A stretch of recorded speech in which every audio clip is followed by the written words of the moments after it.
Welcome to lesson 2 of AQA A Level Physics, Particle and Quantum. Today we're going to discuss stable and unstable nuclei. So, there are two forces that act within inside the nucleus. We have the strong nuclear force and the electromagnetic. They vary in range, but also in terms of their properties.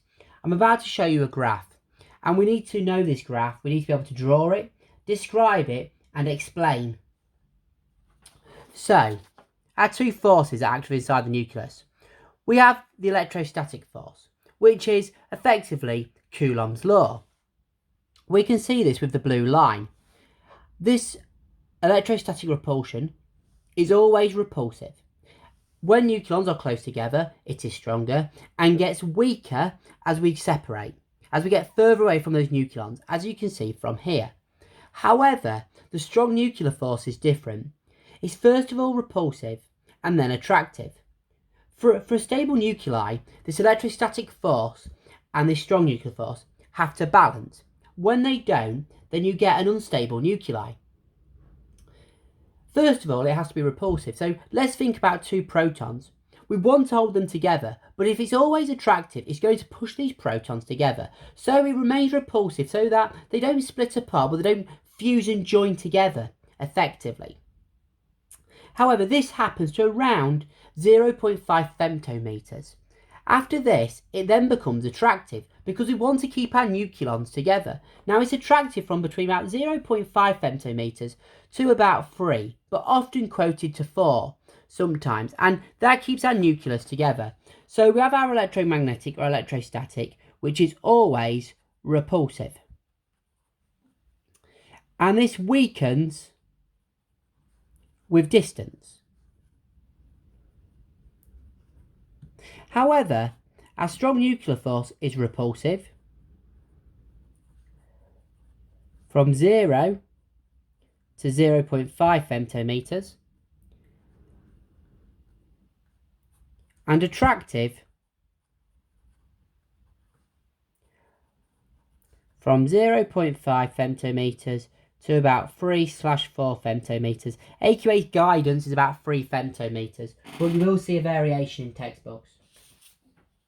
However, that keeps our nuclei stable when those are balanced, but we know the decay occurs when it's unstable. And we have two main types of decay. We have alpha decay and beta decay. Now we're going to call this beta minus today, because we have got beta plus, which we'll discuss in later lessons. So we know that an alpha particle is made up of 2 protons and 2 neutrons. And we know that it is a helium nucleus, i.e. there are no electrons. Now from GCSE you should be familiar with the decay equations, the general equation, how to solve this. But the general equation in our format is X, A, Z, X representing the element, A being our nucleon number, which is the sum of the protons and neutrons, and Z being our proton number. We know with alpha decay, this goes to our next element that I'm going to call Y. And we've got A minus 4, Z minus 2,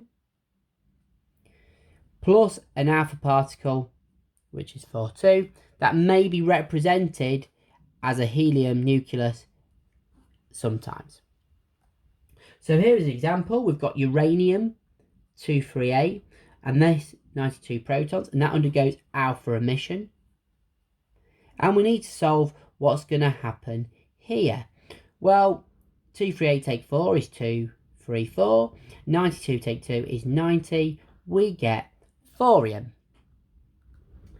We also have beta minus decay. Beta minus decay is actually a fast moving electron, and this is actually released from the nucleus.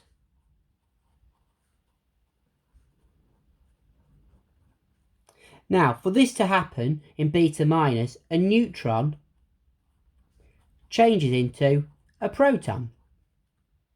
So we have to come up with a general equation and also understand this. So again, we've got X, A, Z in our nuclide notation. This forms element Y. A is going to be A. Z is going to be +1 because our neutron has changed into a proton.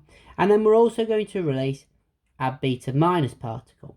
Again, this beta minus may be represented as an electron. It's the same thing.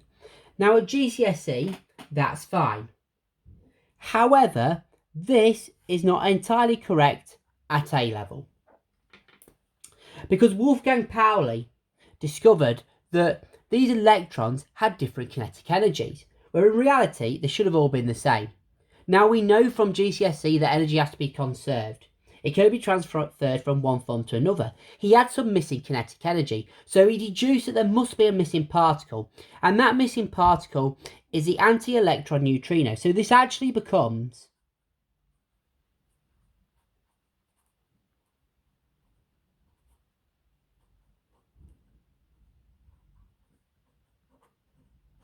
this. Now our anti-electron neutrino is an antiparticle, which I'll discuss in the next lesson. And it's needed for lepton number to be conserved, again, in a later lesson. But this particle carries the energy. Now, this particle has no mass or relatively small mass and no charge. Hence, charge and mass are both conserved in this interaction.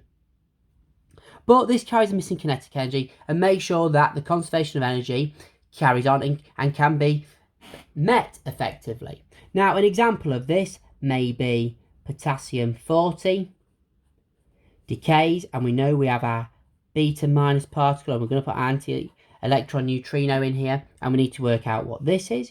Well, mass number stays the same. Why does it stay the same? Well, a neutron is changed into a proton, but overall our nucleon number is still the same. We've still got the same number of nucleons. However, this goes up by 1, so this forms calcium. And our final decay, which we can talk about at this stage, is gamma, but gamma cannot be represented in a nuclear equation because it doesn't change the structure of the atom. Hopefully that has been useful. So just a quick summary. We've had a look at stable and unstable nuclei. We've talked about the strong nuclear force, the electromagnetic or the electrostatic. We've talked about its properties.